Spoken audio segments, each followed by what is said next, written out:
As crianças podem sair.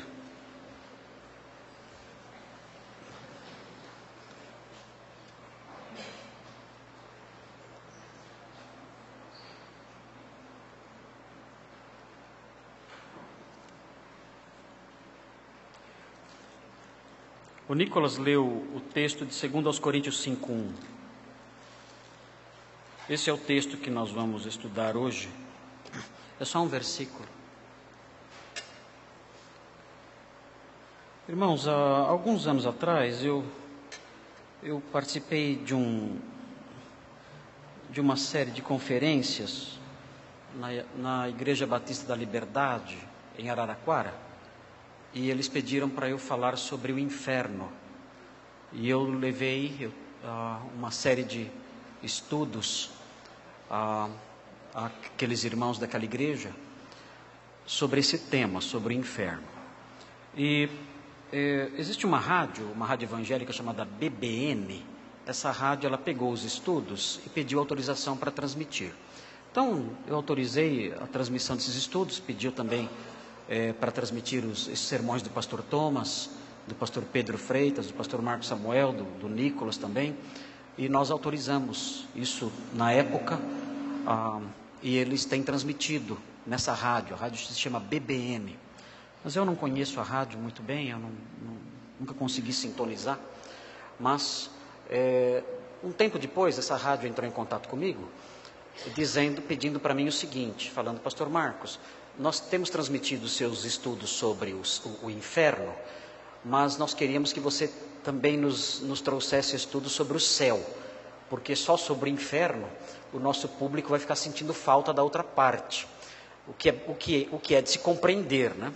Então, eu disse para eles o seguinte: olha, eu estou apresentando para a minha igreja uma série sobre Mateus. Quando eu terminar Mateus, eu então faço os estudos sobre o céu, porque eu não posso pregar só para vocês. Eu tenho que pregar para alguém. Eu não posso pregar para o vazio para levar para a rádio depois. Então, eles disseram: não, nós aguardamos, e eles então estão aguardando. E eu vou apresentar esses sermões para os irmãos. Então, nas próximas semanas, talvez meses, nós vamos estudar sobre o céu, ou sobre a vida após a morte, a vida do crente após a morte, com o objetivo de sanar dúvidas dos irmãos e solucionar, dissolver confusões que são feitas nessa área. Essa é uma área de muitas confusões. Eu ia falar sobre um texto completo, um parágrafo inteiro, mas eu não vou conseguir falar sobre o parágrafo inteiro que abrange, que compõe 2 Coríntios 5:1, parágrafo que é integrado por 2 Coríntios 5:1. Então, só vou falar sobre o versículo 1 hoje, e se eu conseguir terminar, talvez eu não consiga terminar o versículo 1. Mas o que eu quero dizer de antemão para vocês é que, quando nós falamos sobre a bem-aventurança dos crentes, a bem-aventurança dos salvos, nós pensamos sobre o céu. Então, nós morremos e vamos para o céu. Esse é o pensamento que é passado, que permeia a nossa mente de forma dominante. Isso não está errado. Mas é necessário que nós compreendamos que a nossa bem-aventurança futura, a nossa escatologia particular, a escatologia particular do crente, o seu destino futuro, individual, pessoal, envolve, na realidade, o desfrute da bem-aventurança em 3 ambientes distintos. São 3 os reinos dos quais nós vamos participar. Quais são esses reinos dos quais nós vamos participar? E nós temos que ter ciência deles e vamos conhecê-los um a um. O primeiro reino, eu vou chamar aqui de reino celeste. O reino celeste é o reino para onde vai a alma do crente salvo. Quando o crente morre, ele não fica dormindo, como ensinam as testemunhas de Jeová e outras seitas. Quando o crente morre, ele continua tendo a sua existência consciente. E nós vamos aprender na série de sermões que eu vou apresentar para vocês, nós vamos ver os textos todos que apontam para essa realidade. Nós vamos conhecer os textos que realçam essa verdade, de que a nossa vida, ela prossegue no reino celeste. A nossa alma, o nosso espírito, livre do corpo por um tempo, mas ainda consciente nesse reino que eu chamo aqui, que eu quero chamar aqui, usando a linguagem bíblica, de reino celeste. Mas essa não é a nossa condição definitiva. Na realidade, o reino celeste é uma fase intermediária. Não é a nossa condição final, não é.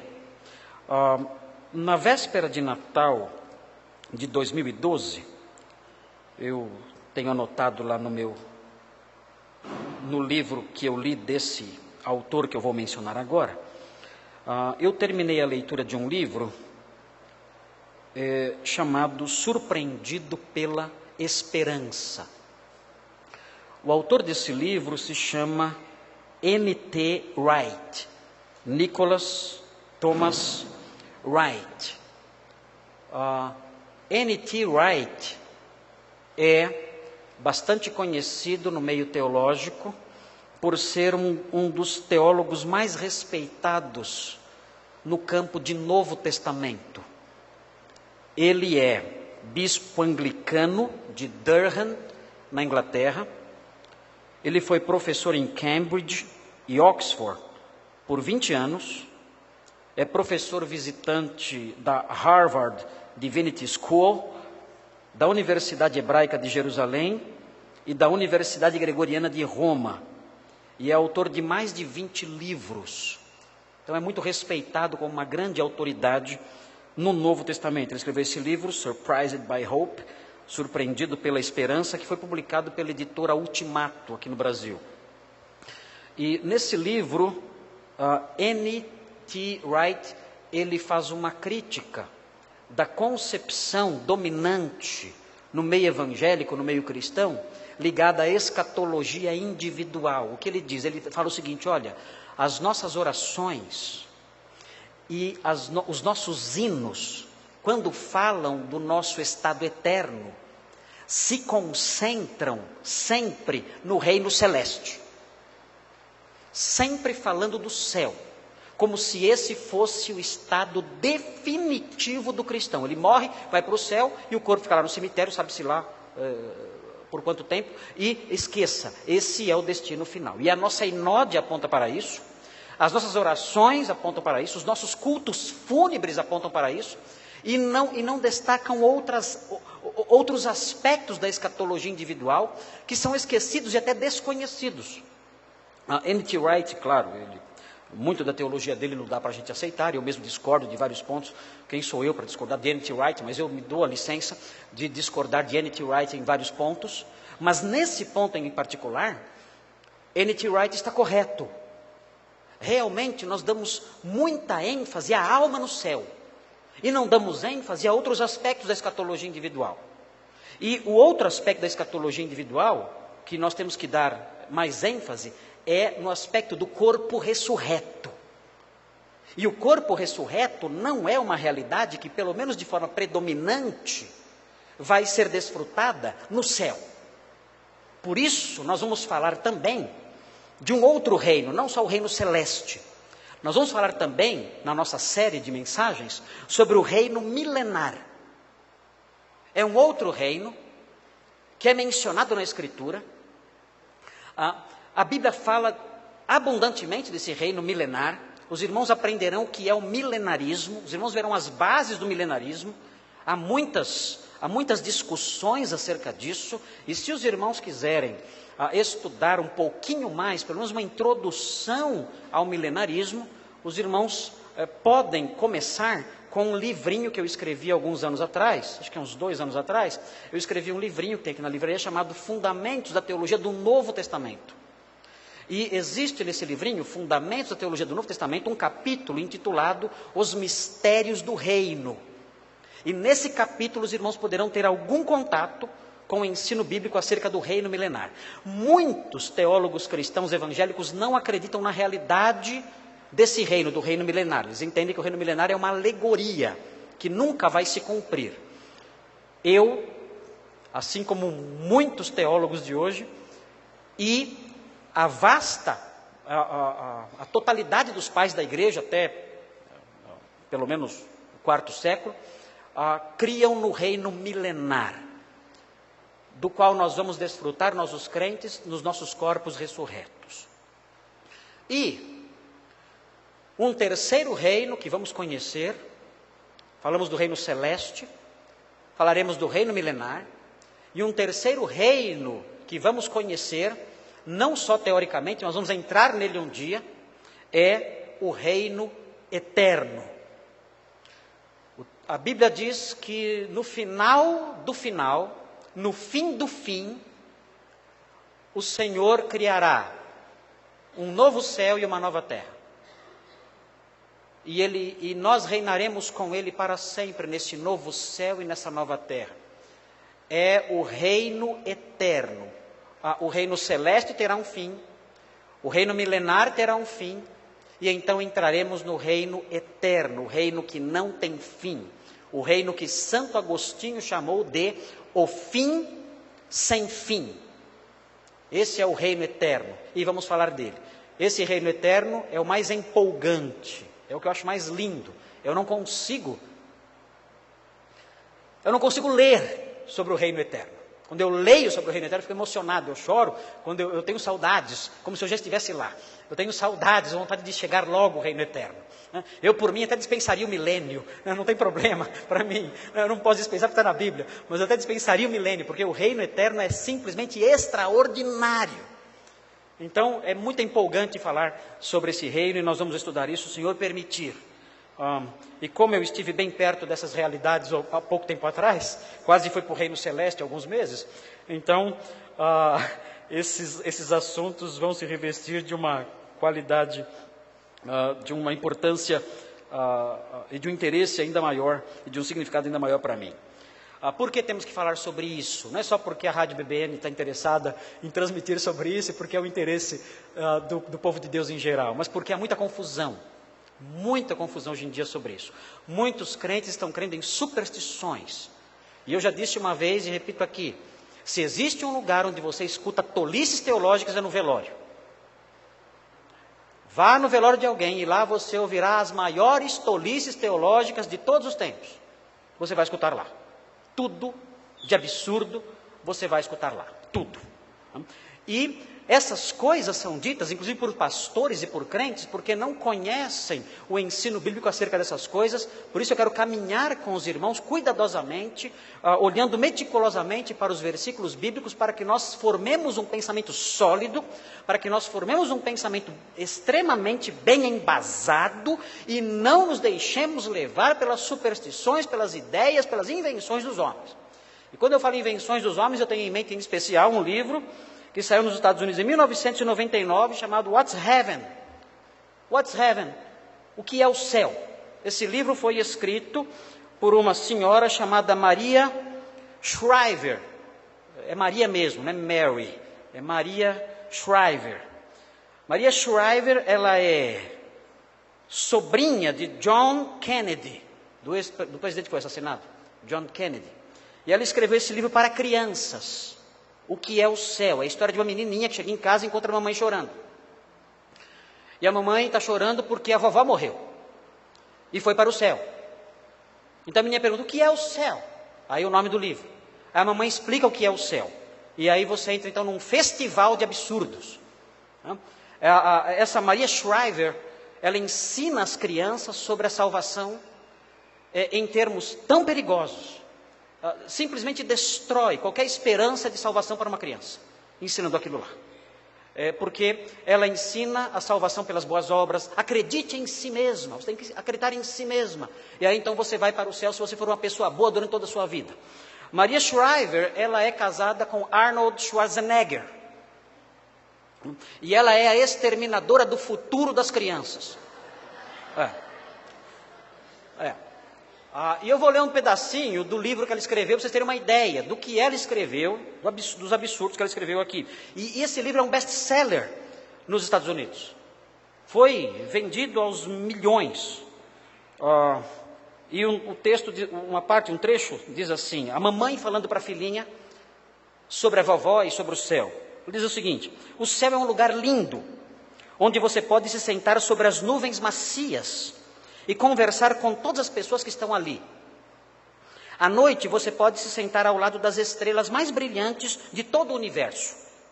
Se você for boa durante toda a sua vida, então você vai para o céu, quando a sua vida terminar aqui na terra. Deus enviará os anjos que vão levá-la ao céu para você estar sempre com Ele. E ela prossegue, e aí cai naquele lugar comum, que todo mundo fala: e a vovó está viva em mim. No finalzinho a menininha faz uma oração para a vovó, dizendo: vovó, eu quero que você saiba que você sempre estará viva em mim. Todo mundo fala isso, é aqueles jargões dos incrédulos, tolos, jargões tolos de incrédulos também tolos, que inventam coisas e dizem essas coisas que são bonitas de se dizer. O que é isso? Está viva em mim? Ninguém entende o que é isso. Enfim, continua. E o mais importante, a mamãe falando para a filhinha: a vovó me ensinou a acreditar em mim. Aí que está uma lição importante para ir para o céu. Tem que acreditar em você e ser uma pessoa boa a vida inteira. E aí ele continua dizendo: ela está num lugar seguro com as estrelas, com Deus e os anjos. E ela, a vovó, está velando por nós lá de cima.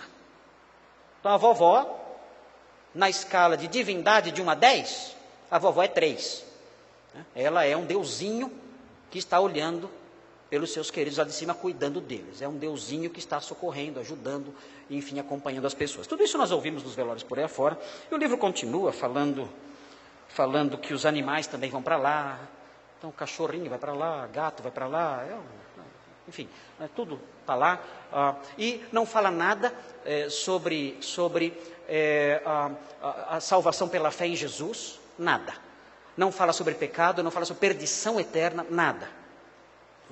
Decididamente não é um livro para crianças que dá para usar no dever. Não dá para usar no departamento infantil, não tem como. É um livro blasfemo, é um livro errado teologicamente, e que educa as crianças desde pequenininhas a terem uma esperança vazia, falsa, preparando-as para a incredulidade, acreditando que poderão ser salvas por seus próprios esforços. Claro, o mundo aplaudiu esse livro. Mas é uma imensa mentira, como eu mencionei, isso serve como uma arma para exterminar o futuro das crianças. Por causa de noções como essas, por causa de invenções como essas, nós temos que conhecer de modo mais sólido, de modo mais completo, de modo mais pleno o ensino bíblico acerca da vida após a morte. Então, por isso nós vamos caminhar por esses textos bíblicos que falam sobre o assunto, e o primeiro deles é esse que o Nicolas leu, que eu quero estudar com os irmãos hoje. Texto de 2 Coríntios 5:1, que fala: sabemos que se a nossa casa terrestre deste tabernáculo se desfizer, temos da parte de Deus um edifício, casa não feita por mãos, eterna, nos céus.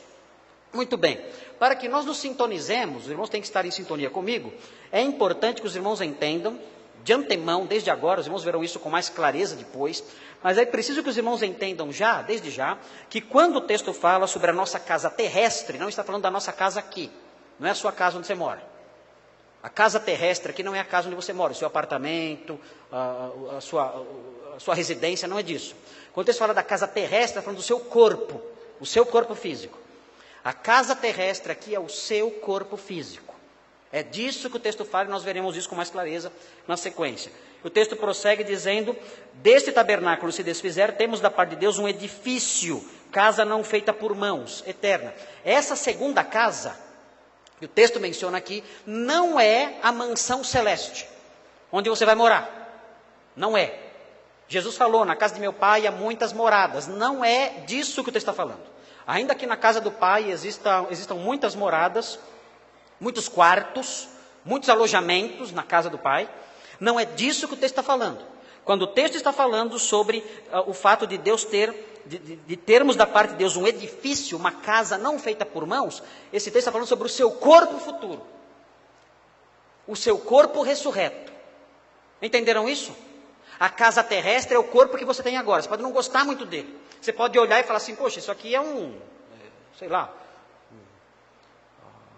um Singapura. Não gosto dessa casa terrestre. A ciência é a casa terrestre que você tem. E na sequência, quando o texto fala da casa não feita por mãos, não são as mansões. São os corpos dos crentes ressurretos. É disso que o texto fala aqui. Então, com isso já em mente, nós vamos nos aproximar do versículo e compreender melhor o versículo. O que eu quero transmitir para vocês são três aquisições do cristão ligadas à efemeridade da vida. Nós temos algumas bênçãos, nós temos algumas aquisições que são ligadas à efemeridade da vida aqui. E quais são essas aquisições que nós temos como crentes? Nós somos crentes, não somos incrédulos. Nós somos novas criaturas, nós nascemos de novo, nós pertencemos a um povo diferente. Somos do povo santo, somos do povo de Deus, somos cidadãos do céu, somos sacerdócio santo, povo comprado por Deus. E sendo povo de Deus, nós temos algumas aquisições relacionadas à nossa vida por vir e relacionadas à efemeridade dessa vida terrena. A primeira aquisição qual é? Qual é o primeiro bem? A primeira aquisição, a primeira posse que nós temos, sendo crentes, a primeira posse relacionada a esse fato da efemeridade da vida e da realidade da vida eterna. A primeira posse, a primeira aquisição é que nós temos um novo foco. Nós temos um novo foco. Agora, os irmãos vão olhar para o versículo e não vão achar isso aqui. Vão olhar o versículo e falar, mas onde está isso aqui no versículo? Mas está. Eu vou mostrar para vocês. Está aqui o novo foco. Mas onde está?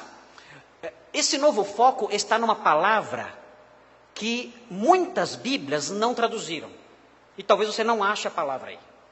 É a palavra pois. Ela não está na sua Bíblia. Ela não foi traduzida para o português. Eu olhei em algumas versões, só encontrei uma versão, só uma tradução em que a palavra pois aparece. O versículo deveria ser assim: pois sabemos, ou porque sabemos. Mas as traduções, a maior parte das traduções, tiraram esse pois. E tiraram esse porquê. Pode ser ou pois ou porquê. Um dos dois pode ser, sem problema. Mas por alguma razão, os tradutores omitiram essa palavrinha. Se você tem na sua Bíblia a palavrinha pois ou a palavrinha porquê, então a sua tradução é a tradução premiada. Porque geralmente as traduções não têm. A minha não tem. A revista atualizada não tem a palavra pois aqui. Começa dizendo, sabemos que se a nossa casa terrestre, desse tabernáculo se desfizer, mas não tem a palavrinha pois, não tem a palavrinha porquê. Então, isso faz com que fique difícil perceber o foco que nós recebemos. Fica difícil, tirando esse pois, tirando a palavrinha porquê, que deveria estar aqui, tirando esse pois, tirando esse porquê, fica difícil detectar o foco novo que nós temos. Nós temos um novo foco. E esse novo foco está presente aqui no versículo 1, e nós podemos perceber esse novo foco a partir da palavrinha pois. Por quê?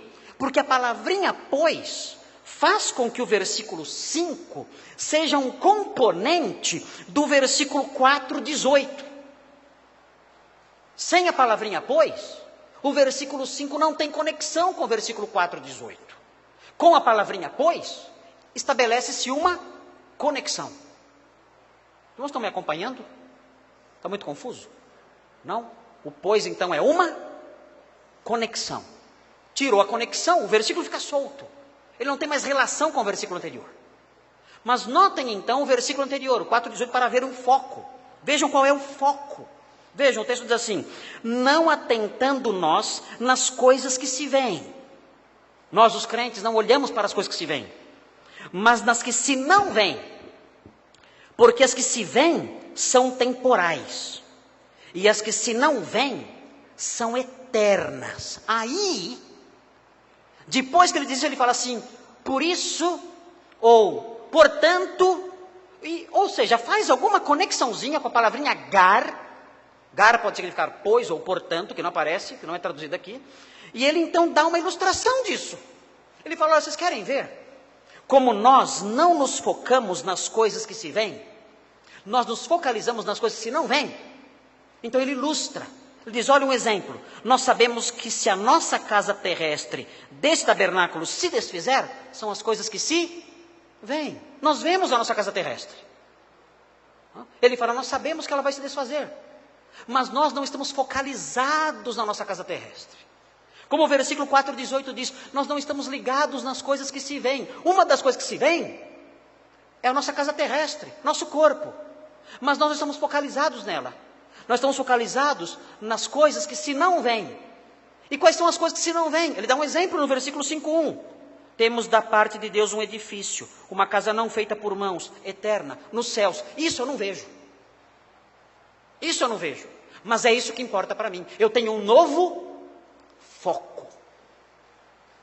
Enquanto o mundo focaliza o que vê, o crente focaliza o que não vê. Exemplo. Paulo dá o exemplo. O corpo.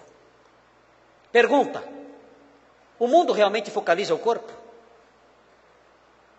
Meu Deus. O mundo idolatra o corpo. O mundo só focaliza o corpo. Você vê aquelas senhoras de 94 anos lá fazendo plástica, botando botox e fazendo um monte de coisa para tentar preservar a beleza do corpo. O foco é o corpo o tempo todo. É só isso que conta. E quando o apóstolo Paulo quer mostrar a nossa diferença de visão, quer apontar para um dos aspectos da cultura que nós, os crentes, não abraçamos, ele aponta para isso. Ele fala, nós não ficamos sofrendo, gastando horrores, gastando milhares de reais, focalizando a nossa atenção, os nossos esforços em coisas que nós vemos. Nós não cultuamos o nosso corpo. Nós focalizamos a nossa atenção, nós temos nossos olhos voltados para as coisas que se não veem. Nós estamos preocupados, sim, e aguardando, sim, ansiosamente, sim, o nosso corpo que não vai se desfazer. É esse o nosso foco. Irmãos, não estou dizendo que você não tem que tomar banho, cortar o cabelo, cuidar da aparência. Não estou falando isso. Por favor, continue tomando banho, cuidando da aparência, sem problema. Mas o que nós não podemos fazer é sermos escravos dessas coisas como o mundo faz. Nós somos escravos, há pessoas que são escravas disso, da aparência física. E qualquer detalhezinho que comprometa algo da sua aparência física, para elas isso é um sofrimento.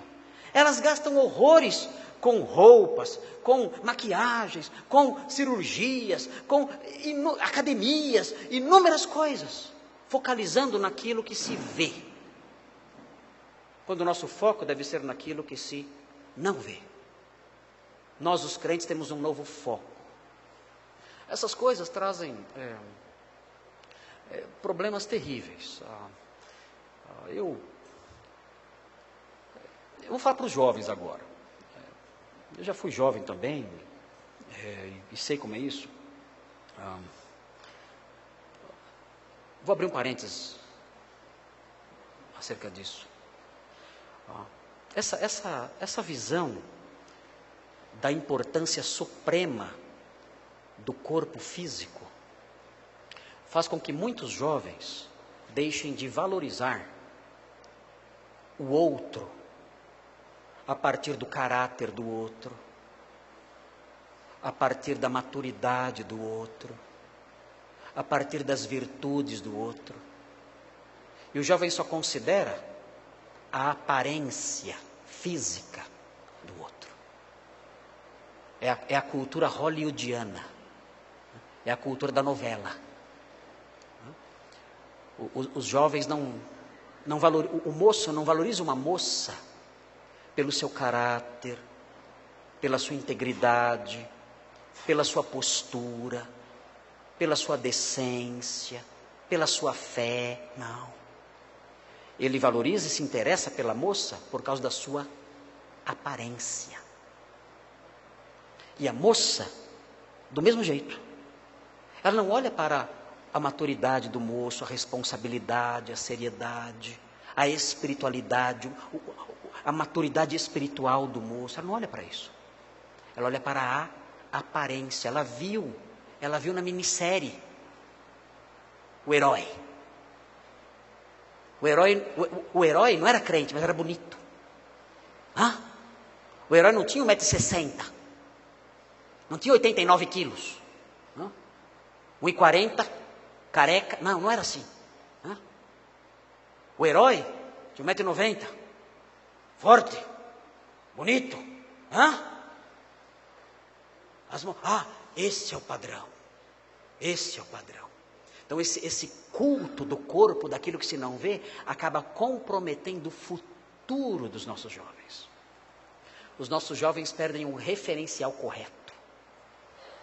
Os nossos jovens olham para os seus candidatos, entre aspas, e levam em conta somente isso, a aparência física deles. Isso está errado. Isso é mundanismo, é o nome disso. Nós, de acordo com esse texto, de acordo com a palavrinha não traduzida, de acordo com o texto invisível em português, nós temos, pela conexão do versículo 1 com o versículo 4:18, nós temos um novo foco. Nós temos outras ênfases. Nós olhamos para a realidade do corpo físico de outra forma. Eu sei que o corpo físico vai passar, vai se deteriorar, vai se perder. Eu sei disso. Eu não atento para isso. Ainda que eu cuide dele e valorize até certo ponto a beleza, a estética e tudo mais, ainda que isso seja um valor que deva ser levado em conta até certo ponto, não é isso que determina as minhas decisões, não é isso que determina os meus rumos, não é isso que me escraviza, que domina a minha vida. Eu olho para as coisas que se não veem. Cuidado, jovens. Muito cuidado. Porque se você tomar uma decisão nesse campo de casamento, com base naquilo que você vê, e não com base naquilo que se não vê, que é o homem interior, se você tomar uma decisão nessa direção, com base nisso, você vai descobrir bem cedo que a forma exterior é muito efêmera e vai passar, depressa. Você terá dado um passo errado, o mundo terá te enganado. Então aproveite a realidade de que você, sendo crente, tem um novo foco, uma nova visão das coisas. Muito bem. Vamos ver a segunda aquisição. A primeira aquisição do crente é um novo foco, um novo centro. E onde está baseado isso? Na palavrinha gar, na palavrinha portanto, na palavrinha pois, que não está na sua Bíblia, talvez alguma Bíblia tenha, mas que não aparece na Bíblia, em português, mas que está presente no texto original. Muito bem. Além de termos um novo foco, um novo centro, nós temos também, como crentes, um novo conhecimento. Um conhecimento que o mundo não tem. Por isso escreve aqueles livrinhos de nuvenzinhas, pessoal sentado em nuvenzinha, que não tem conhecimento. Nós temos um novo conhecimento. Vamos olhar então para isso? Veja o que diz aí o texto. O texto começa dizendo o seguinte: nós sabemos, isso é um plural epistolar. O apóstolo Paulo está se referindo a ele está dizendo que ele sabe, e ao dizer isso, ao dizer que ele sabe, ele está apontando para uma revelação que ele tem, para uma revelação que ele recebeu. Ele diz, nós sabemos, esse plural epistolar, eu sei disso, ele está dizendo. Por isso ele usa o plural, é o que eu chamei, é o que nós chamamos de plural epistolar. Eu sei, diz Paulo, eu sei disso. E vocês como cristãos, sabendo que isso emana de mim, sabendo que isso emana do meu ensino, vocês devem crer nisso. Isto que eu sei é uma revelação que eu recebi e vocês devem crer nisso. Então, vejam, ele diz o seguinte, nós sabemos que se a nossa casa terrestre, e aí ele vai começar então a falar do corpo presente, do corpo atual. O apóstolo Paulo destaca que isso é uma nova revelação, porque ele trata disso, já tratou disso com os coríntios, em 1 Coríntios, no capítulo 15. Ele apontou isso como um ensino apostólico que deve ser crido. Veja 1 Coríntios 15, deixa aí uma marca em 2 Coríntios 5 e veja 1 Coríntios 15, 51. Veja o que diz aí. 15, 51. Fala assim. Observe. Eis que vos digo um mistério. Vejam, quando ele fala mistério, ele está se referindo a uma revelação que ele está trazendo que é nova. Por isso, depois, na segunda carta, ele fala, nós sabemos. Por que ele fala, nós sabemos, na segunda carta, capítulo 5, versículo 1, texto nosso de hoje à noite? Por quê? Porque um mistério lhe foi revelado. E que mistério é esse? Ele diz, eis que vos digo um mistério, nem todos dormiremos, mas transformados seremos todos. Por isso ele diz, nós sabemos. Foi revelado esse mistério para mim. E quando nós olhamos para o texto de 1 Coríntios 14, 37 e 38, o texto diz que se alguém se julga espiritual, reconheça ser mandamento do Senhor o que vos escrevo. Ele está dizendo, olha, as coisas que eu estou escrevendo para vocês não vêm de mim. Eu recebi essas coisas do Senhor, são mandamento dele, são revelação dele. Por isso, quando ele diz sabemos porque ele recebeu isso de Deus. E transmite aos crentes. E os crentes devem crer nisso. Crer em quê? Versículo 1 prossegue. Sabemos que, se a nossa casa terrestre deste tabernáculo se desfizer. Nós temos aqui uma expressãozinha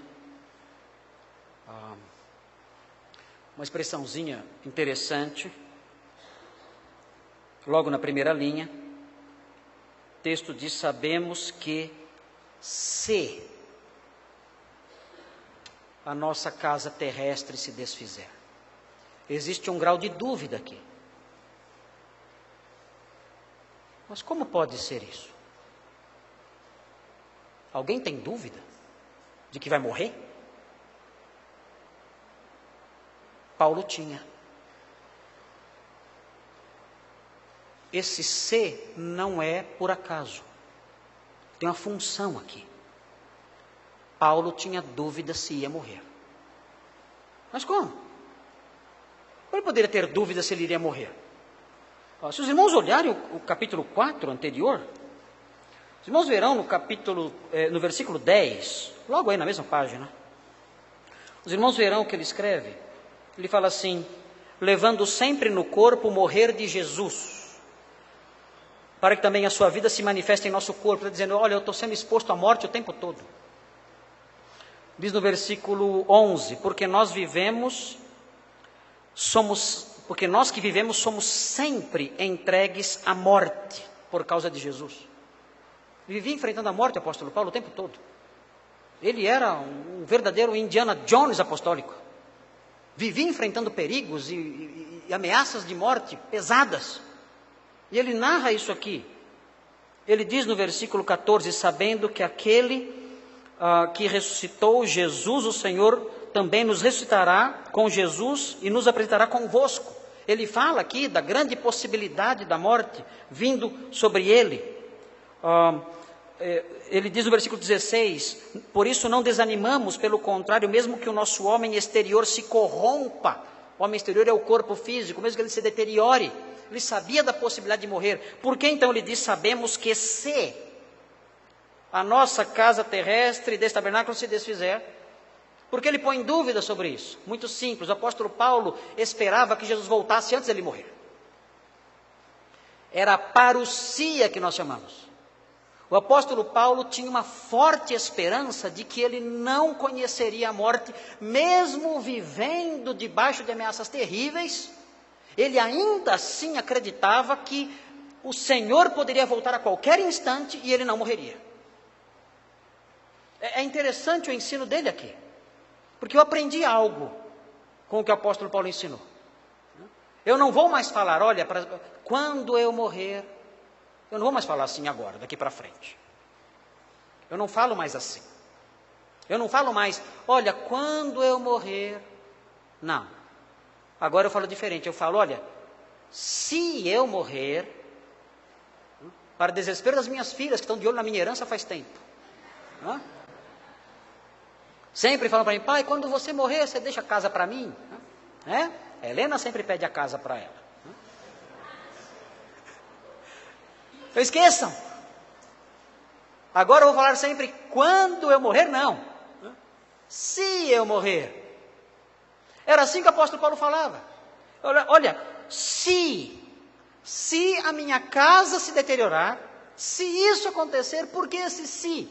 Porque esse ean, como diz o grego, por que não um rotan, como poderia usar aqui, uma palavra grega, rotan, significa quando. Ele não usa essa expressão. Usa o ean, o se, com uma carga de dúvida. Porque ele sabia que o Senhor poderia voltar a qualquer momento. Veja 1 Coríntios 15, 51. Veja, abra sua Bíblia, veja, rapidinho. Veja como ele tinha essa esperança. Ele aguardava o dia do Senhor voltar em que ele não morreria. E o Senhor voltando, ele não morreria. O texto diz em 1 Coríntios 15, 51. Eis que vos digo um mistério. Nem todos dormiremos. Ele se inclui no grupo. Nem todos dormiremos, mas transformados seremos todos. Ele se inclui no grupo dos que não dormirão. Tenha esperança, o Senhor vai voltar antes, eu não vou morrer. Mas Paulo, você vive em perigos. Olha, eu tenho esperança de que eu não vou morrer, que ele vai voltar antes. Quando ele fala sobre arrebatamento em 1 Tessalonicenses 4, 15 a 17, ele fala, então nós, os que ficarmos, seremos arrebatados. Ele se inclui no grupo. Eu não vou morrer. Eu não vou morrer. O Senhor vai voltar antes, ele tinha essa expectativa. Nós, os que ficarmos, seremos arrebatados juntamente com os mortos ressurretos. Ele se incluía no grupo dos que estariam vivos quando o Senhor voltasse.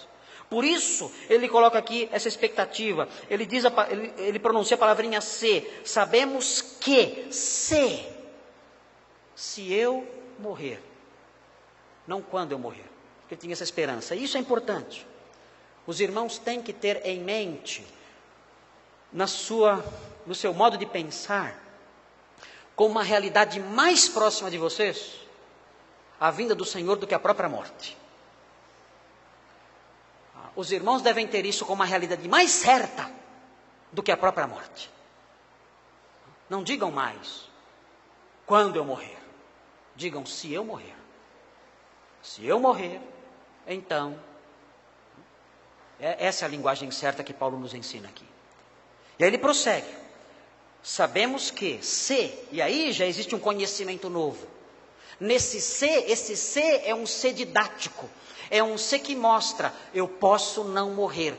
Os incrédulos sabem disso? Não, é um conhecimento novo. Paulo nos transmite isso. Pode acontecer de nós não morrermos, de nós estarmos vivos quando o Senhor voltar e sermos transformados. Os incrédulos não têm esse conhecimento, é um conhecimento novo que nós temos. Eu posso não provar a morte.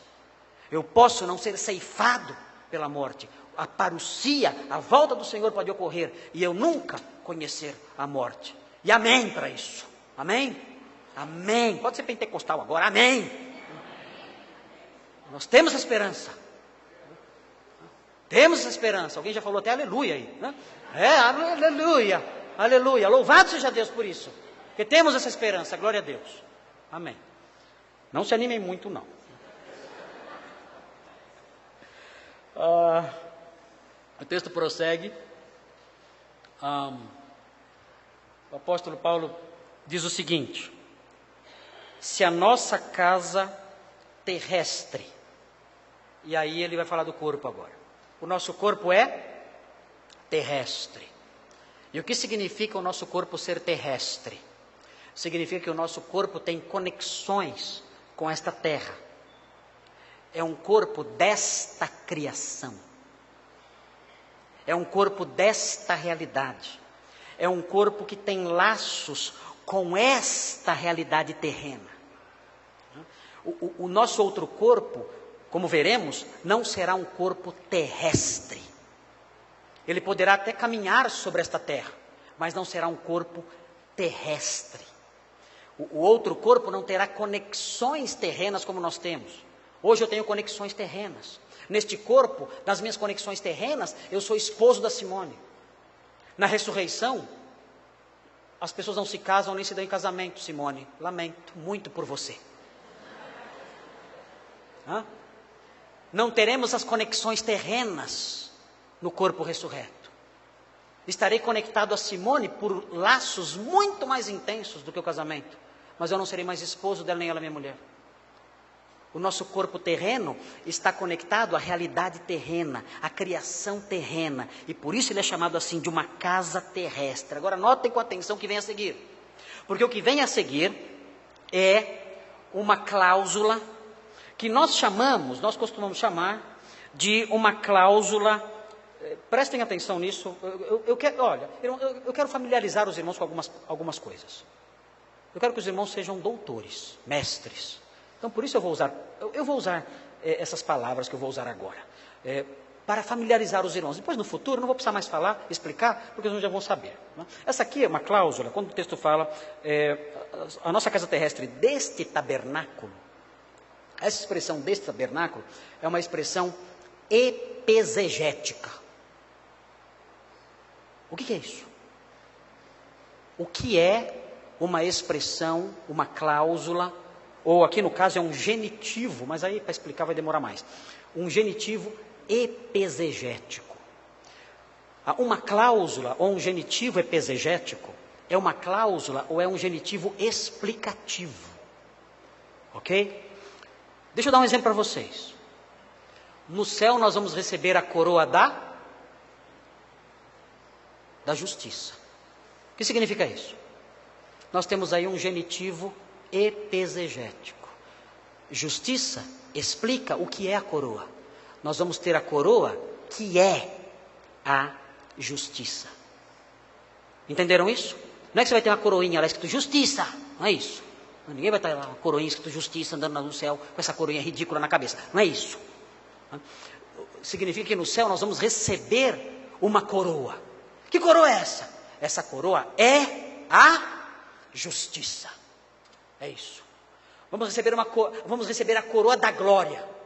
Ah, uma coroa escrito glória? Não. Vamos receber a coroa que é a glória. Nós temos o selo do Espírito. O que significa isso?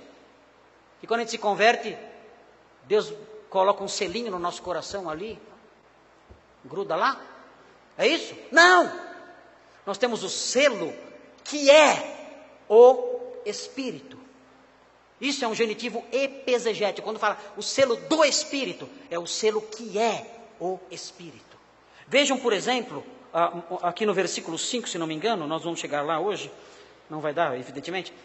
Versículo 5. Veja o que diz no finalzinho do versículo. Outorgando-nos o penhor. Penhor do quê? O penhor do Espírito. Aqui temos de novo um genitivo epesegético. O penhor que é o Espírito. Entenderam isso? Qual é a nossa garantia? É o próprio Espírito. Entenderam isso? Então, por favor, parem de ficar pensando em coroinha, em selinho. Parem de pensar nisso. Ok? Essa forma de escrever é própria dos escritores.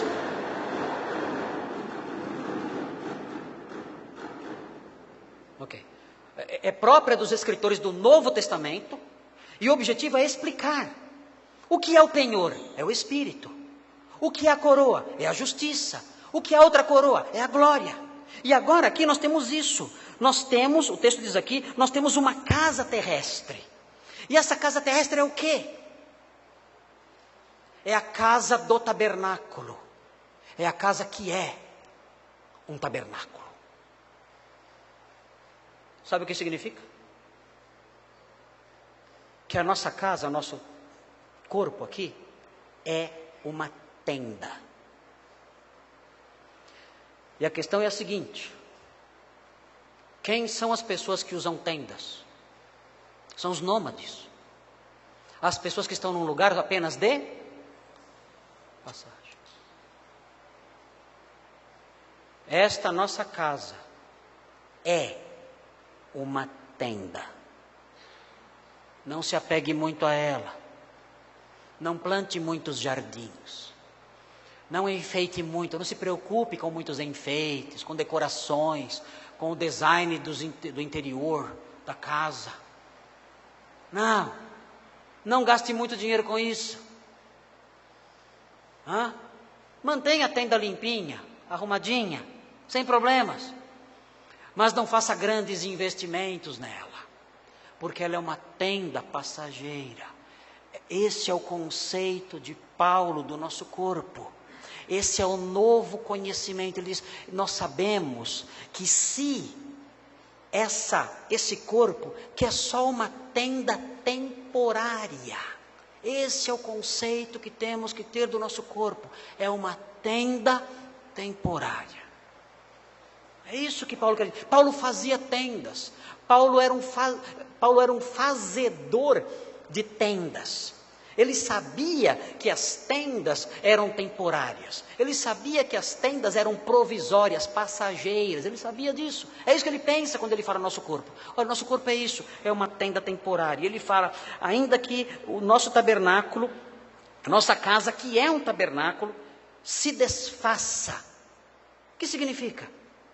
A tenda é desmontável. Sabia disso? A tenda é desmontável. A sua tenda, ela está se desmontando. Não é assim que a gente faz quando vai na praia e coloca aquelas cabaninhas? Na hora de ir embora, o que a gente faz? Você dá um pontapé nela? Derruba tudo? Não, o que você faz? Você começa a desmontar. Você tira o primeiro, como chama? Quando você... A estaca, uma estaquinha, né? Você tira a primeira estaquinha, ela dá uma balançada. Você tira outra estaquinha, ela tomba para lá. Este é você. Sempre que você for na praia, se alegre com esse pensamento. O seu corpo é aquela tenda que já está sendo desmontada. Já tiraram algumas estaquinhas. Olha o pastor Thomas, quase nem tem mais estaca. Você olha. Então você vai olhar, você lembra facilmente, né? As estacas sendo removidas, né? Está desabando devagarinho. É assim que acontece conosco. É assim que acontece com esta tenda. Esta tenda é assim. Ela vai se desfazendo aos pouquinhos. O apóstolo Paulo pensa no momento em que esse desmontar da tenda vai chegar no seu ápice. E toda a tenda será destruída. Toda a tenda será... toda a tenda vai ser colocada ao chão. E nós lembramos disso, temos que lembrar disso. E temos que ter esse conhecimento, é um novo conhecimento. O nosso corpo é uma tenda temporária. E esse nosso corpo, se o Senhor não voltar, se a parousia não acontecer, o nosso corpo vai se desfazer. A tenda vai desabar aos pouquinhos. Pode acontecer dela até desabar de repente, dependendo da situação. Mas uma coisa é certa, se o Senhor não voltar, essa tenda vai desabar. E então, ela que é terrena, essa tenda que é terrena, vai no seu desabamento, na sua remoção, fazer com que todos os nossos laços terrenos desapareçam. Menos um. Só tem um que não. Só tem um laço que nós temos hoje que não vai se desfazer. Sabem qual é? Qual é o único laço que não vai se desfazer? Se os irmãos olharem para Romanos 8, vão descobrir. Isso é muito importante. Romanos 8. Veja o versículo 38. Romanos 8, 38.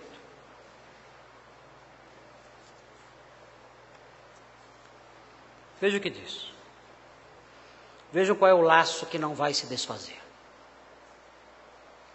Porque eu estou bem certo de que nem a morte.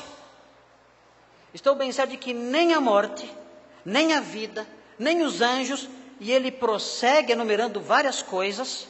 Ele diz, estou certo de que nada disso poderá separar-nos do amor de Deus. Esse laço que foi criado aqui, enquanto estamos nesse tabernáculo terreno, vai perdurar. Esse laço não se rompe. Vire as páginas da sua Bíblia, vá para o capítulo 14 de Romanos. 14, versículo 8. Veja o que diz. Versículo 8, 14 e 8. Porque se vivemos, para o Senhor vivemos. Se morremos, para o Senhor morremos. Quer pois vivamos ou morramos, somos do Senhor. Esses laços não se partem. É o único laço terreno que nós temos aqui nesta terra que não vai se romper com a morte. Isso nós sabemos. Temos segurança disso. O apóstolo Paulo nos tornou conhecedores de uma nova informação. Ele nos passou essa informação, revelando-nos esses mistérios. Nós poderemos não morrer se o Senhor voltar. Por outro lado, nos mostrou que nós temos um corpo que é uma tenda, que se desfaz. E nos mostrou também que mesmo que essa tenda terrestre se desfaça e todos os nossos laços criados aqui desapareçam, um laço criado aqui não desaparecerá. É o laço com o nosso Senhor, que nem a morte, nem a vida, nada pode romper. E há uma última aquisição no versículo, os irmãos devem conhecê-la agora melhor. A última aquisição é um novo corpo. Nós temos um novo foco, temos um novo conhecimento e temos um novo corpo. Vejam o que diz o versículo, é o versículo 1 só, né? A segunda parte do versículo 1. Temos da parte de Deus um edifício. O que eu tinha antes? Eu tinha uma tenda. Uma tenda passageira. Uma tenda que se desfaz. Uma tenda que desaba logo. Mas agora não tenho mais uma tenda. Eu tenho um edifício. É algo permanente. É algo que não passa. É algo que não acaba. E o texto explica como é esse edifício. Como é essa casa. O texto fala que é uma casa não feita por mãos. O que significa isso? Uma casa não feita por mãos.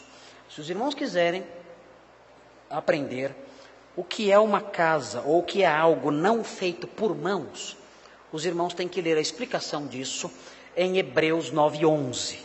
Hebreus 9:11 mostra o que significa algo não feito por mãos. Hebreus 9:11. Veja o que diz. Hebreus 9:11. Fala assim: quando, porém, veio Cristo, como sumo sacerdote dos bens já realizados, mediante o maior e mais perfeito tabernáculo, não feito por mãos. A expressão aparece novamente aqui, Hebreus 9:11. Não feito por mãos quer dizer, não desta criação. O que é então a casa não feita por mãos? É uma casa que não pertence a esta criação. É uma casa que pertence à nova criação de Deus. O corpo que nós teremos pertencerá à nova criação de Deus. Esse nosso corpo será recriado. Esse nosso corpo será refeito. Será parte da nova criação de Deus. E o versículo continua dizendo que esse corpo é eterno.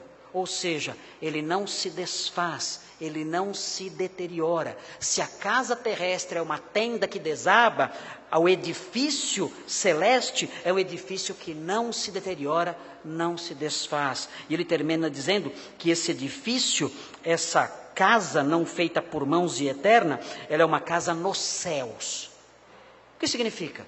Que nós vamos desfrutar dela no céu? Não, não é um locativo aqui. Essa expressão, ela é qualitativa. Ela diz que esse corpo é um corpo celeste. é um corpo que não pertence a esta criação, mas a uma criação celeste. Há uma nova realidade, há uma realidade supraterrena, o corpo que nós teremos, que ele chama de edifício, que ele diz ser, em outro lugar, um corpo espiritual, ou seja, total, não é que ele vai ser, não é que não vai ter matéria. Muitos crentes pensam que o corpo ressurreto não vai ter matéria. Ele vai ter matéria, mas ele é chamado de corpo espiritual porque ele vai ser totalmente dominado pelo Espírito. Não como agora o Espírito nos domina, mas de modo completo, pleno. A vida, a energia que o mantém de pé é plenamente decorrente do Espírito Santo. Por isso é chamado de um corpo espiritual, pertencente a uma outra dimensão, pertencente a uma outra criação. Por isso ele é chamado de um corpo celeste, diferente dos corpos terrenos que nós vemos. Tudo isso nós temos como novo. O apóstolo Paulo, então, no versículo 1, ele mostra 2 etapas da nossa existência. E diz o seguinte: nesta primeira etapa, nós moramos numa tenda que se desfaz. Não há como escapar dessa fase. Escaparemos dessa fase se o Senhor voltar. Mas ainda assim experimentamos essa tenda, e ainda assim experimentamos o desfazimento dela. Mas há uma outra fase para nós.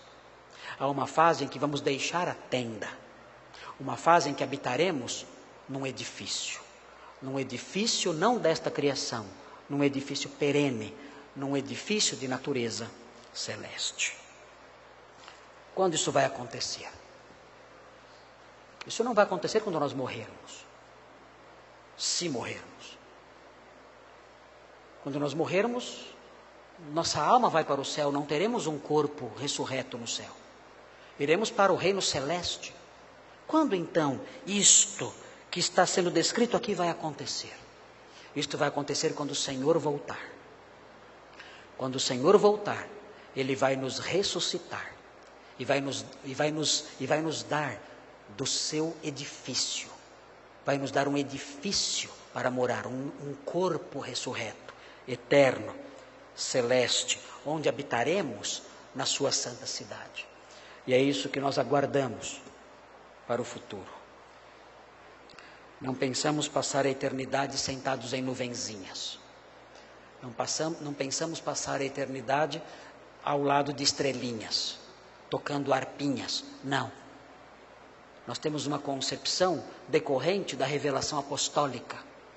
Nós temos uma concepção decorrente de um novo conhecimento. Esse novo conhecimento nos coloca diante de nós um novo foco.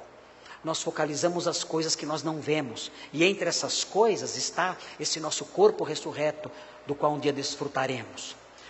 Nós aprendemos lições novas, aprendemos acerca da efemeridade deste corpo, aprendemos acerca da possibilidade de não encontrarmos a morte, aprendemos acerca do fato desse corpo ser terreno, mas que os laços que ele deixará para trás serão completos, amplos, plenos, excetuando um, que é o laço que nós temos com o Senhor.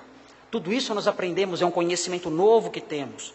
E aprendemos acerca do corpo novo, esse corpo perene, que diferente de uma tenda, é um edifício. E aprendemos nas Escrituras que esse corpo, esse edifício do qual desfrutaremos, será desfrutado quando o Senhor voltar. Por ocasião desse evento, nós teremos a ressurreição dos mortos e habitaremos então com Ele na sua cidade, na Nova Jerusalém.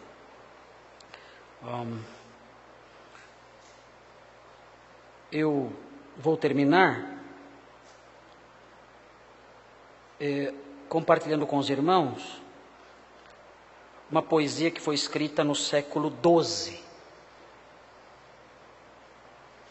por um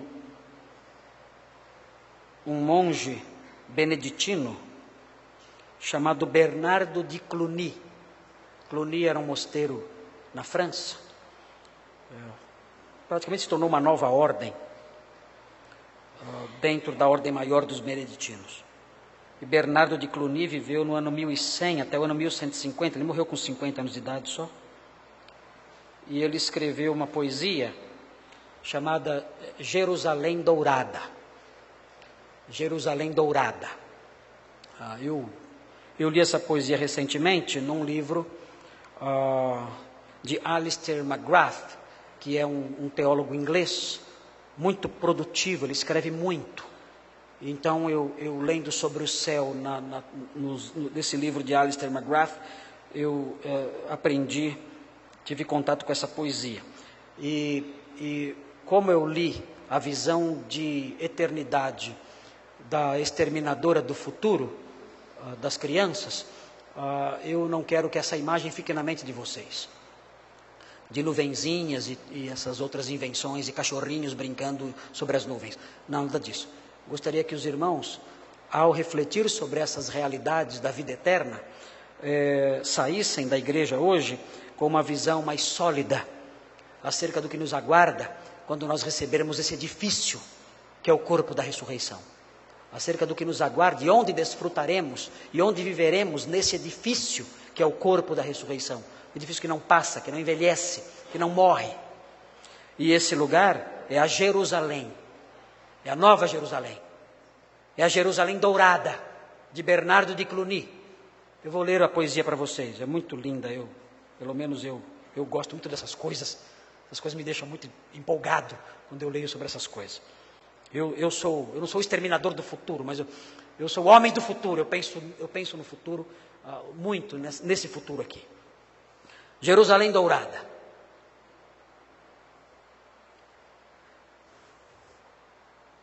Ó Jerusalém Dourada, com leite e mel abençoada, nada sei, nada sei da alegria que lá nos aguarda, da radiante glória, da felicidade incomparável.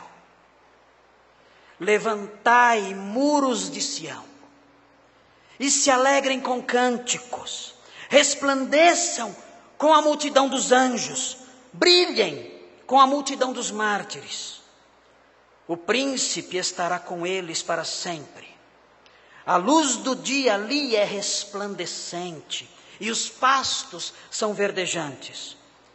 Lá está o trono de Davi, e lá, livre de cuidados, está o clamor dos que triunfaram, o cântico dos que festejam no banquete. Eles que junto ao seu líder venceram a batalha, estão envoltos para sempre em túnicas brancas.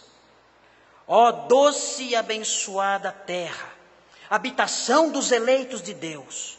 Ó doce e abençoada terra, que nossos corações tanto esperam. Jesus, em tua misericórdia, tu nos trazes a essa amada terra de descanso. É lá o nosso lugar. Receberemos um novo corpo que não se desfaz.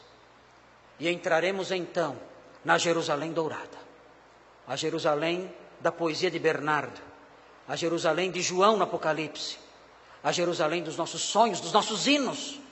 É isso que nos aguarda. É essa esperança que temos que ter. É este um aspecto do céu que deve estar presente na nossa cabeça, que deve nos consolar e nos ajudar a prosseguir. Nós não temos um muro lá na frente. Não. Lá na frente não há um muro.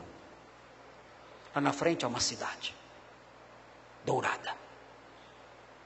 Ela nos espera. Caminhemos cada dia na sua direção. Oremos. Senhor Deus, obrigado pela esperança que temos. Obrigado porque essa casa, esse tabernáculo, essa tenda, ó Deus, ela sofre. Nós adoecemos, nós envelhecemos, nós choramos, nós sentimos cansaço, nosso coração se derrete, nossa mente fraqueja, nossas pernas tremem, baqueiam, bambeiam, nossos órgãos se desfazem, envelhecem, deterioram. Nossa beleza, nosso vigor murcha. Eles murcham, Senhor. Eles passam. Todos os dias nós decaímos. Todos os dias essa tenda se desfaz um pouco. E quando olhamos para ela, quando olhamos para as coisas que vemos, nós desfalecemos. Mas o Senhor nos deu um novo foco. O Senhor, nos dando um novo ensino, nos deu um novo foco. E esse novo foco fala que teremos um novo corpo, que não será uma tenda, mas um edifício. Um edifício que não será demolido, um edifício perene. E a sua palavra nos ensina que nós desfrutaremos dele, não aqui, não nesse vale de lágrimas, não nesse lugar de escuridão, de injustiça, de pecado, de mentira, mas na Jerusalém dourada de Bernardo de Cluny, na Jerusalém dourada do apóstolo João, na Jerusalém dourada dos nossos hinos, na Jerusalém dourada das nossas súplicas. Ali sim, desfrutaremos desse corpo glorioso que o Senhor preparou para nós. Deus, consola-nos com isso. Enche-nos de entusiasmo e de vigor. Ajuda-nos a continuar, seguir em frente com entusiasmo, com vigor, sendo abundantes no seu serviço, sabendo, ó Deus, que caminhamos para uma cidade gloriosa, onde receberemos um corpo novo e estaremos para sempre com o Senhor. Ajuda-nos, consola-nos, revigora-nos, dá-nos ânimo em face dessas coisas. É o que pedimos em nome de Jesus. Amém. Amém.